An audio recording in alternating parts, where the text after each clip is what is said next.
Alléluia.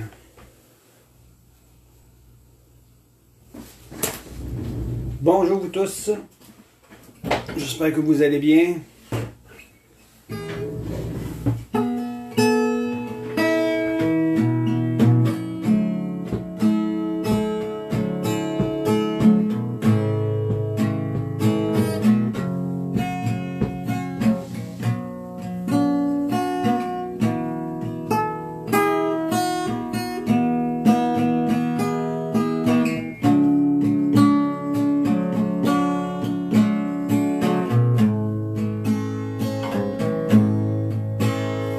Alléluia, bonjour tout le monde. Comme hier au soir, j'ai commencé une série sur édification personnelle et je vais vous donner la suite de ce que j'ai fait comme conclusion hier au soir sur le verset de Jude 20 et 22. Mon but premier, c'est d'encourager l'Église, CNC, l'espoir des générations, et aussi tous ceux qui se joignent à nous pour une édification personnelle. Hier, j'ai parlé que un nouveau-né qui rentre dans ce monde ici, dans le monde naturel, avait une vie à vivre, une nature à développer et des talents à utiliser. Et au niveau spirituel, c'est la même chose. Chaque croyant, chaque nouveau chrétien a une vie à vivre. C'est la vie que Dieu nous a donnée en son Fils Jésus-Christ. Et il y a aussi une nature à développer qui est la nature spirituelle. Afin, je reprends ici, il y a une nature à développer et c'est la nature d'être à la ressemblance du Fils de Dieu, tel que dit dans Romains 8. Et il y a aussi des capacités à utiliser. Et cela concerne les dons spirituels, les charismes que l'Esprit de Dieu donne, afin d'être au service les uns les autres d'une façon productive, respectueuse et convenable à l'image du Fils, à l'image de Dieu. Alors aujourd'hui, je veux continuer à vous parler sur 5 clés. 5 clés que nous devons considérer dans notre vie. Et les 5 clés se retrouvent justement dans Jude. Et je le relis, excusez-moi, je relis Jude. Et Jude ici, c'est le serviteur de Jésus-Christ et frère de Jacques. À ceux qui sont appelés, aimés en Dieu le Père et gardés par Jésus-Christ. Alors nous avons ici affaire avec un apôtre, quelqu'un qui connaît les choses de Dieu. Alors, lisons le verset 20 de l'épître de Jude. Mais vous, bien-aimés, édifiez-vous vous-même sur votre très sainte foi. Priez par le Saint-Esprit. J'ouvre une petite parenthèse. Quand on reçoit Jésus-Christ comme notre sauveur personnel, la Bible nous enseigne qu'il vient dans nos cœurs par son Esprit et il dépose en nous une mesure de foi. Et la foi, c'est la capacité spirituelle pour prendre possession de tout ce qui nous revient en la personne de Jésus-Christ. La foi, dans un langage purement humain, la foi, c'est comme ce qu'on pourrait dire, c'est l'argent spirituel. C'est le moyen par lequel on peut posséder quelque chose. Dans ce monde naturel, c'est l'argent. Si tu n'as pas d'argent, tu restes pauvre. Et c'est difficile de vivre aujourd'hui sans argent. L'argent, c'est la monnaie d'échange. Et dans le monde spirituel, c'est par la foi.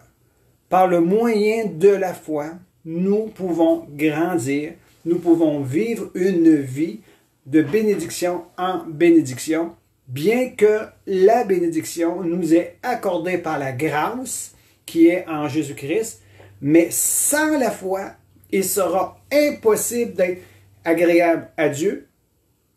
Et sans la foi, nous sommes comme les flots de la mer qui vont sans élan, et on est inconstant dans toutes nos voies parce que on n'a pas la foi ancrée en nous pour nous permettre d'avoir une confiance solide en Jésus-Christ. Alors, lorsqu'on est né de nouveau, le Saint-Esprit vient habiter en nous et nous recevons par les faits même une mesure de foi qui nous est appelée à la développer et à la relâcher. Alors, c'est pour ça qu'il dit, mais vous, bien-aimés, édifiez-vous vous-même sur votre très sainte foi. Priez par le Saint-Esprit. Nous devons apprendre à prier par le Saint-Esprit. Je vais être bref ici en disant ceci. Prier par le Saint-Esprit, c'est prier selon la volonté de Dieu et selon les inspirations du cœur du Père en Jésus-Christ. Et bien souvent, la Bible nous enseigne, nous ne savons pas quoi demander, mais le Saint-Esprit vient à notre aide par des soupirs inexprimables, intercédant à notre faveur. Romains 8. Nous trouvons cela dans Romains 8, que je vais vous inviter à aller le lire de par vous-même. Alors maintenant, les 5 clés. La première clé, c'est nous devons prendre notre responsabilité pour grandir spirituellement et grandir émotionnellement de façon convenable. C'est notre responsabilité. C'est ma responsabilité. C'est ta responsabilité. La Bible dit, mais vous, bien-aimés, édifiez-vous vous-même. Donc, c'est notre responsabilité. La deuxième clé, nous devons développer une dépendance envers le Saint-Esprit. Pour quelle raison? Ça dit ceci, prier par le Saint-Esprit.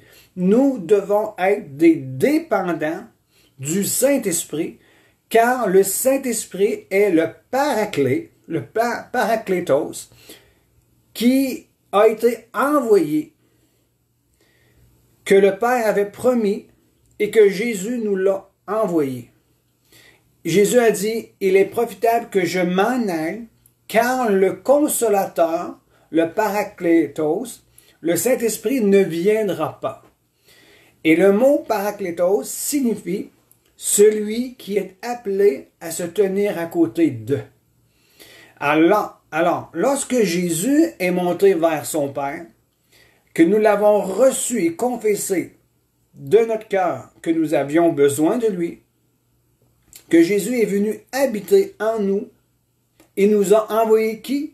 Un autre consolateur qui est semblable à Jésus-Christ, venir nous aider, nous accompagner, nous se tenir à côté de nous pour nous conseiller, consoler, nous faire grandir, nous rappeler toutes choses et nous faire comprendre et vivre dans la vérité.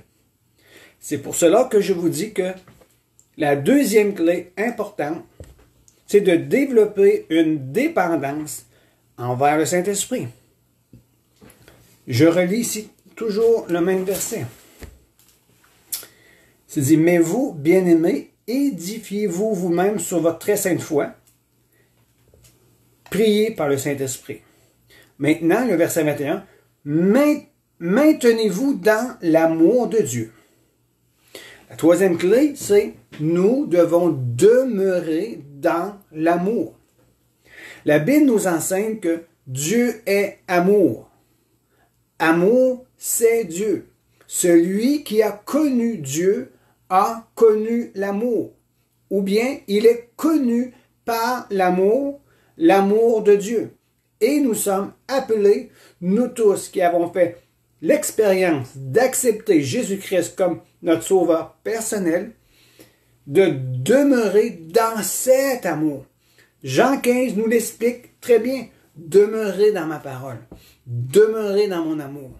Demeurez dans ma parole comme moi je demeure en vous. Demandez-moi tout ce que vous voulez et je vous l'accorderai. Et on parle grandement de demeurer dans l'amour.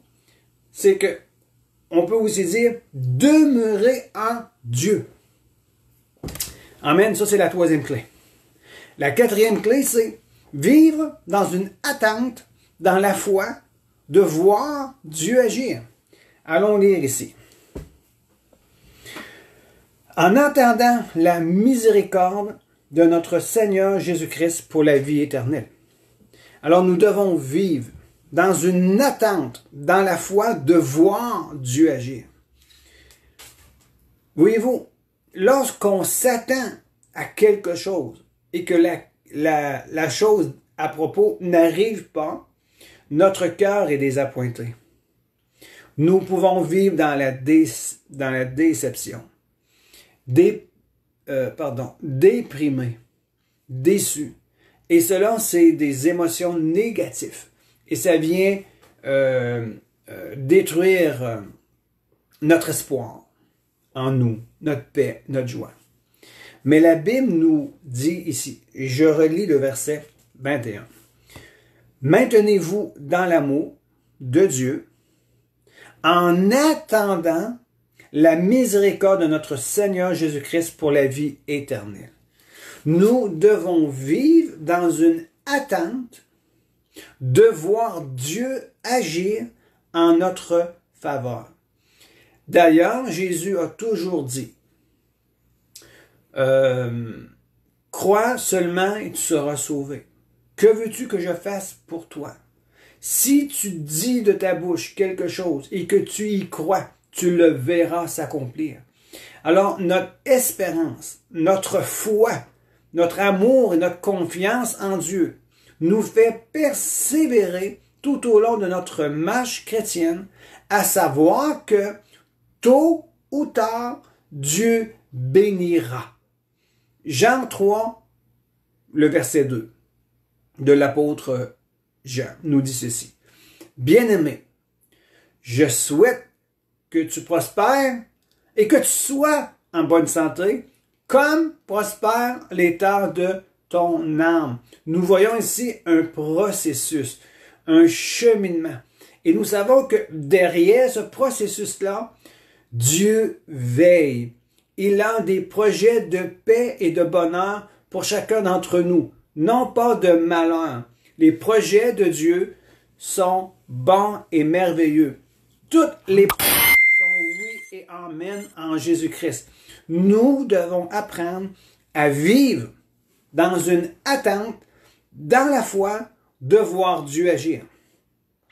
Et le dernier clé que je vais vous partager avec vous, c'est au verset 22.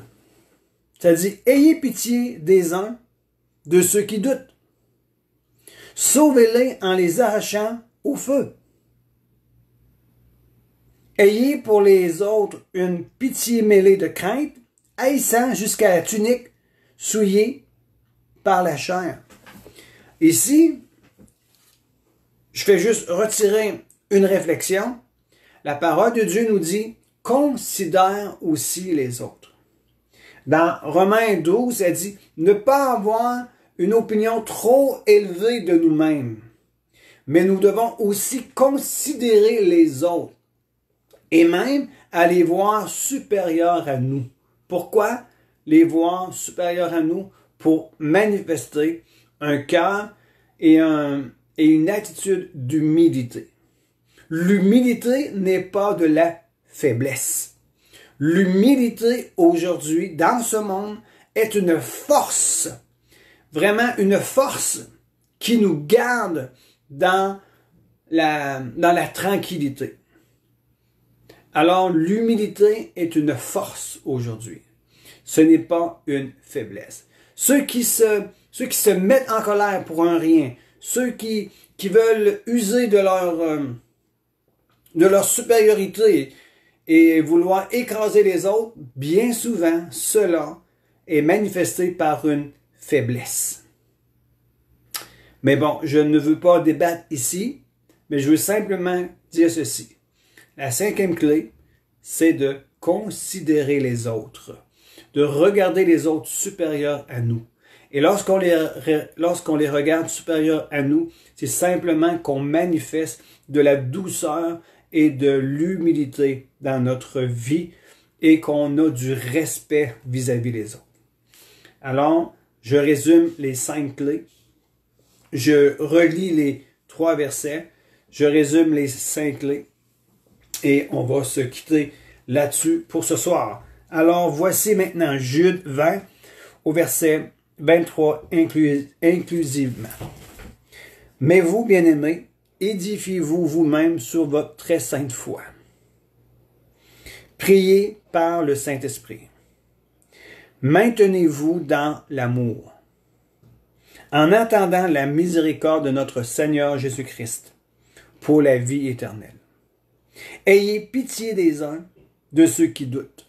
Sauvez-les en les arrachant au feu. Ayez pour eux une pitié mêlée de crainte, haïssant jusqu'à la tunique souillée par la chair. Première clé, qui est importante pour l'édification de notre vie personnelle dans la foi en Jésus-Christ. Et nous devons mettre cela en pratique chaque jour.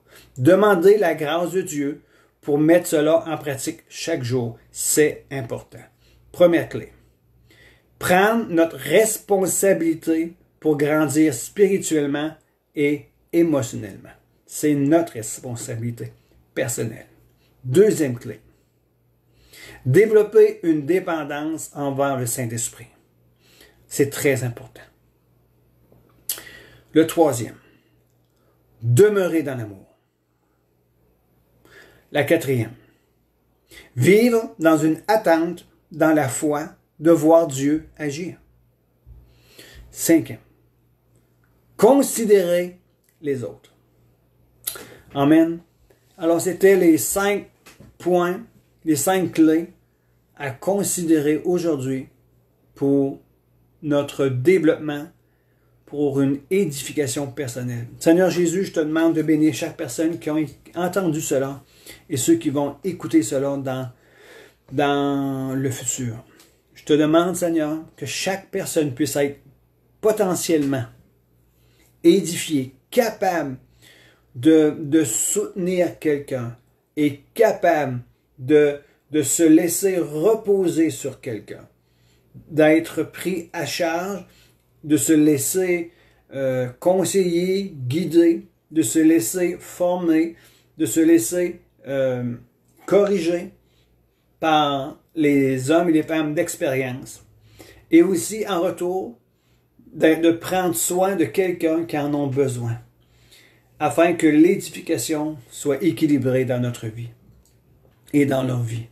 Je te demande de les bénir, Père, de les guérir émotionnellement, qu'ils puissent tendre vers la perfection en Christ Jésus et de faire des pas de foi et de se lancer dans une aventure si merveilleuse qu'est la vie éternelle et la relation avec Jésus-Christ et le Père par le Saint-Esprit qui nous a été donné.